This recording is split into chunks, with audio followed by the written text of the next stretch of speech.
মা খাদিজা বলেন, ইয়া রাসূলুল্লাহ, এই কবরে যেতে আমার ভয় করে। নবীর আদরের বিবি হইয়া, সকল মুমিনের মা হইয়া রে কবরে যাইতে ভয় করে রে। আমরা তো জীবনে কোনোদিন কবরের চিন্তা করলাম না। মা খাদিজা বল, হুজুর আমি কবরের চিন্তায় কান্দি, কবরে কিভাবে মুনকির নকিরের সওয়ালের জবাব দিব, কবরে কিভাবে একা থাকবো, কবরে কেমনে এই ভয়ে আমি কাঁদতেছি। রাসূল বলেন, খাদিজা কাঁদো না, আমি রাসূল তোমার পক্ষে আছি। খাদিজা বলেন, ইয়া রাসূলুল্লাহ, খালি পক্ষে থাকলে হবে না, আমার সাথে 3টা কথা ওয়াদা দেন, তাহলে আমি কান্দা থামাবো। কি কথা? 1 নম্বরে হলো আপনার একটা পাঞ্জাবি মুবারক দিয়ে আমার কাফন পরাবেন। নবীজির পাঞ্জাবি দিয়ে কাফন পরাইলে বলুন তার দাম বাড়বে না কমবে? নবীর পাঞ্জাবির পাওয়ার আছে না? দুনিয়াতেই তো দেখেন কালা পোশাকের পাওয়ার আছে না? কালা পোশাক, অথচ তারা আমাদের ছেলে, আমাদের ভাতিজা, আমাদের ভাই, কিন্তু এরপরও পোশাক লাগাইয়া 10-20 জন একসাথে যখন বাইর হয়, একবার চায় আর দ্বিতীয়বার চায় না, মাথা নিচে দেলা। চিনছেন তো কার কথা কইতেছি? অথচ আমাদেরই ভাই তারা, আমাদেরই ভাতিজা, আমাদেরই ছেলে, কিন্তু কালা পোশাকে এদের পাওয়ার বাড়াইছে না কমাইছে?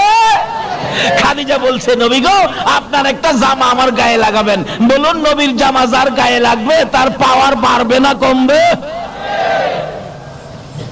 কবরের ভয়ে খাদিজা বলতেছেন, নবীজির একটা পাঞ্জাবি দিয়ে কাফন। রাসূল বলেন, ঠিক আছে।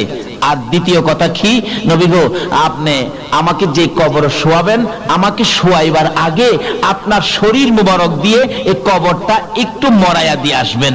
আচ্ছা ঠিক আছে। তৃতীয় কথা, হুজুর মুনকির নকিরের সওয়ালের জবাব আমি খাদিজা দেওয়ার সাহস রাখি না, নবীর বিবি হইয়া সাহস রাখে না, আমরা কিভাবে জবাব দিব? হুজুর 3 নাম্বার প্রশ্ন হলো, আমাকে দাফন করার পর সবাই যখন চলে যাবে আমাকে কবরে ফেলে, আল্লাহর বন্ধু গো, আপনি নবী যেতে পারবেন না, আমার পাশে থাকবেন। মুনকির নকির আসলে মুনকির নকিরের সওয়ালের জবাব আপনি দিবেন, আমি সাহস রাখি না। রাসূল বলেন, ঠিক আছে, 3 কথা রাখলাম। এবার মৃত্যুর পরে কাফন নবীজির জামা দিয়ে হলো, নবী নিজে কবরে নামলেন, খাদিজাকে শোয়াইলেন, দাফনের কাজ সম্পূর্ণ হলো, সাহাবীরা সব সরে গেল, আমার নবী খাদিজার মাথার পাশে বসে আছে। 10 মিনিট চলে যায়, মুনকির নকির আসে না। আধা ঘন্টা চলে যায়, মুনকির নকির আসে না। বলুন, আমরা কবর শুয়াইলে মুনকির নকির কয় ঘন্টা পরে আইব? কয় কদম? মাশাআল্লাহ, এটা কিন্তু সব জায়গাতে এটা সিস্টেম, নিয়ম। কয় কদম? 40 কদম যদি আপনি নাও দেন, কবরের পাশে বসে থাকেন, তবু মুনকির নকির, কিন্তু নিয়মটা হলো 40 কদম, অর্থাৎ 40 কদম কবরের কাজ সম্পূর্ণ করে কবর থেকে 40 কদম দূরে যাইতে যেটুকুন সময় লাগবে, এটুকুন সময় পার হওয়ার পরেই মুনকির নকির কবরে আসবে। আপনি কবর ছাড়েন বা নাই ছাড়েন, একেবারে সেনাবাহিনীর প্রধান যদি থাকে, 1 ব্যাটালিয়ন সৈন্য মোতায়েন করা হয়, তবে মুনকির নকির ফিরানো যাবে না। আয়েশা হাজির,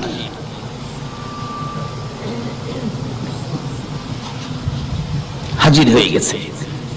40 কদম দূরে যাওয়ার সময়টুকুন থাক পার হবে, এরপরে কবরে মুনকির নকির আসবে। কিন্তু আধা ঘন্টা পার হয়ে গেল, রাসূল তো বসা, আসতেছে না। ব্যাপারটা কি? রাসূল তো ভাবতেছেন, কি ব্যাপার, এখনো আসতেছে না?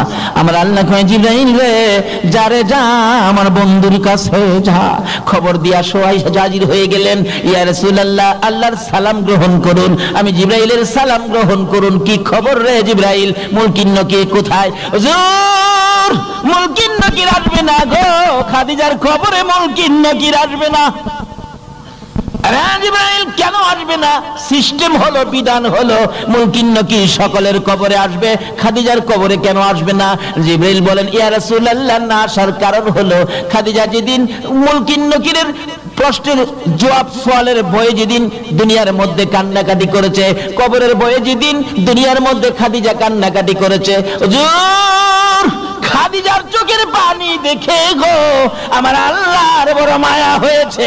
আমার আল্লাহ বলেছে, রে জিবরাইল, জিবরাইল আমার বন্ধুর কাছে যা রে, খবর পৌঁছে দিয়াই খাদিজার মুনকির নকিরের প্রশ্নের জবাব আমার বন্ধুর দিতে হবে না, আমার বন্ধু দিতে হবে না, কষ্ট করতে হবে না। খাদিজা যেদিন কবরের ভয়ে চোখের পানি ছেড়ে ছেড়ে কাঁদছিল, খাদিজার চোখের পানি দেখে রে আমি আল্লাহর বড় মায়া হয়েছে রে মুনকির নকিরের সওয়ালের জবাব দেওয়ার জন্য।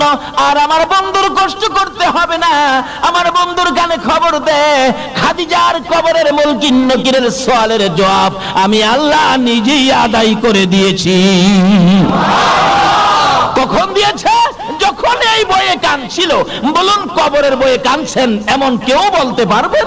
পারবেন না।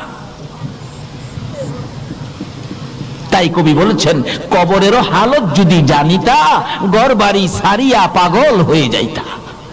সেই কবরের খবর দিলাম না। এই কবরের বিপদ থেকে বাঁচতে গেলে আখিরি নবীর উম্মত হন। তার সাথে সাথে আরেকটা ব্যাপার আছে। সেই ব্যাপার কি? আমার নবী একদিন সাহাবীদেরকে নিয়ে রাস্তা দিয়ে চলছেন, হঠাৎ নবীজি দেখে একটা কবরের ভিতরে আযাব। বলুন, কবরের আযাব আমার নবী দেখে কিনা? রাসূল বলেন, সাহাবীরা তোমরা হাত বাড়াও, দোয়া করি আমার উম্মতের কবরে আযাব। হাত বাড়ালে, আল্লাহ আমার উম্মতের কবরের আযাব বন্ধ করে দাও।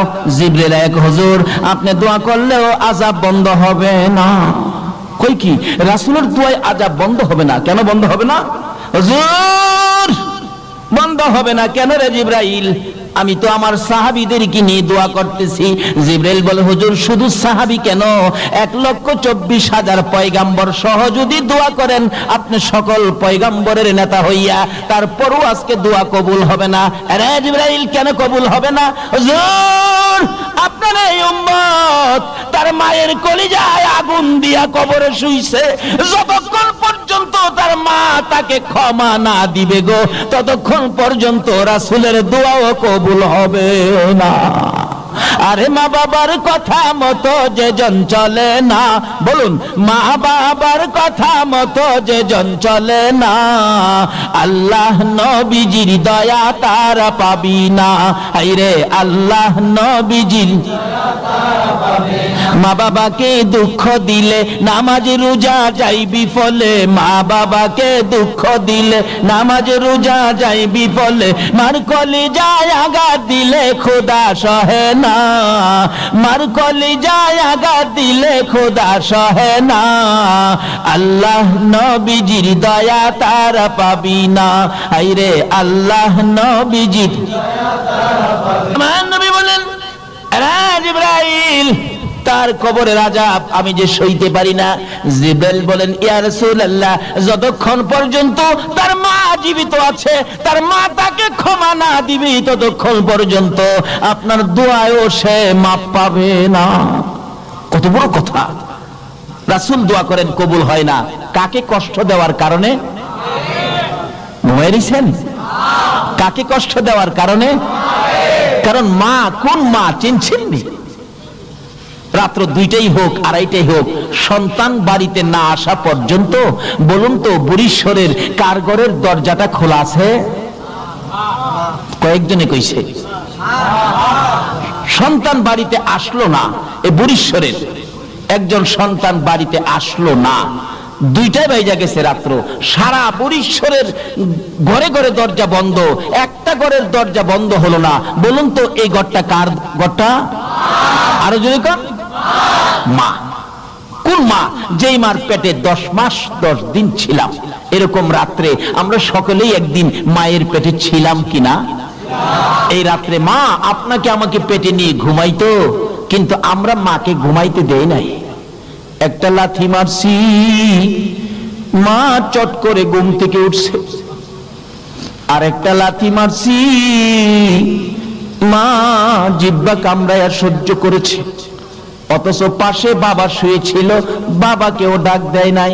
আর একটা লাথি মারছি রে, মা দুঃখিনী ওইটা দাঁড়াইয়া গেছে। দাঁড়াইয়া থাকতে থাকতে তোমার আমার মা কত রোজে ফজরের আজান পড়ে গেছে, মা মন ভরে ঘুমাইতে পারে না। এই মারে যদি কষ্ট দাও গো, রাসূলের দোয়াও কবুল হবে না। তারপরেও জীবনে কত মা তোমার আমার মতো একটা সন্তানের মুখ দেখার আশায় কত মা যে দুনিয়া থেকে বিদায়ী হয়েছে, হয় নাই?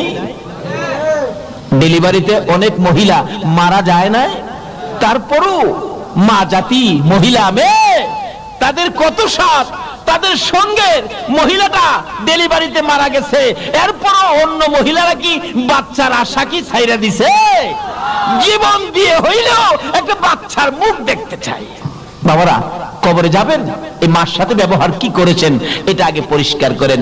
রাসূল বলেন, আমি তো ডাকতেছি জিবরাইল, এই আযাব আমি উপস্থিত থাকতে আমি সহ্য করব কিভাবে? জিবরাইল বল, হুজুর তার মার কাছে ক্ষমা না পাওয়া পর্যন্ত আল্লাহ তাকে মাফ দিবে না, আপনি রাসূলের দোয়াও কবুল হবে না। রাসূল বলেন, তার মা কোথায়? ঠিকানা দিলে যে ডাকতেছে, মা আপনার ছেলেটা মারা গেছে। জি হুজুর মারা গেছে। আপনার ছেলের কবরে তো আযাব চলছে। মা বলেন, হুজুর আযাব হইতাছে, আল্লাহ আরো আযাব দেন। হ্যাঁ আমারে পুইরা নিছে। মারে কষ্ট দেওয়ার মানুষ আছে না বাংলাদেশে? হ্যাঁ আমারে পুইরা নিছে হুজুর। রাসূল বলেন, মাকে তো না দেখাইলে মা মায়া হবে না। রাসূল বলতেছেন, মা আপনি একটু আসেন, আপনার ছেলের অবস্থা দেখা যান। কবরের পাশে দাঁড় করাই রাসূল বললেন, প্রভু গো, তার মাকে কবরের আযাব দেখার শক্তি দাও। বলুন এ নবীর কথাই দিবে কিনা? বলতে দেরি, শক্তি দিতে দেরি নাই।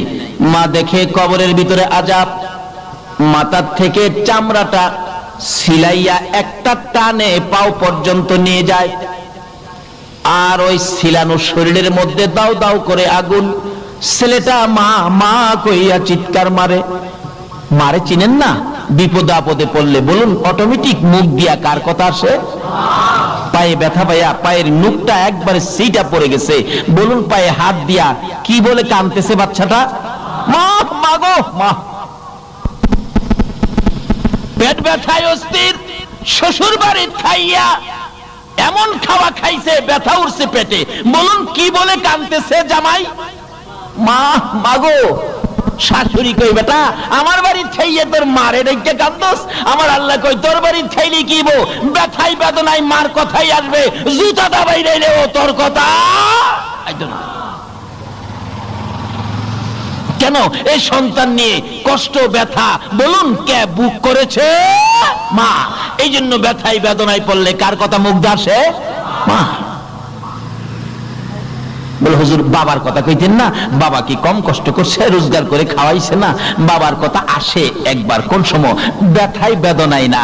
দেখবেন এই বৃষ্টি বাদলের দিন সকালবেলা ঘর থেকে ওইটাই দেখে উত্তর দিক দিয়ে এমন আকাশে মেঘ জমেছে, একবারে কালো অন্ধকার হয়ে রয়েছে। ঘুম থেকে ওইটা এই কালো হাঁসটা দেখা বলুন তো কি বলতেছে? বাবা রে বাবা। দিনের হাঁস দেখলে বাবার কথাই যে, কিন্তু ব্যথাই বেদনায় বাবার কথা বলুন কার কথাই? মা।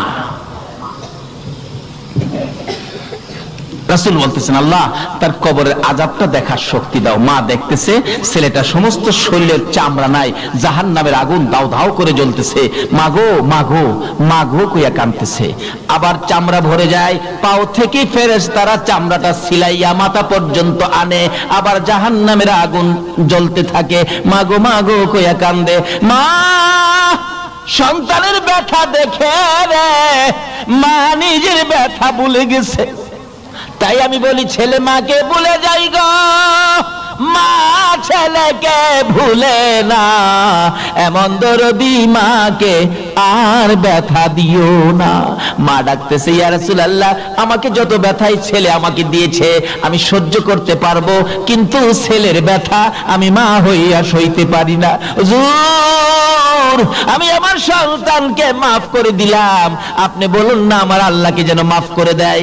এই মা মাফ করে দিলাম কথাটা বলতে দেরি হয়েছে, আবার রাসূল পাশে থাকার বরকতে মায়ের ক্ষমা দেওয়ার সঙ্গে সঙ্গে তার কবরটা জান্নাতের বাগান হয়ে যায়।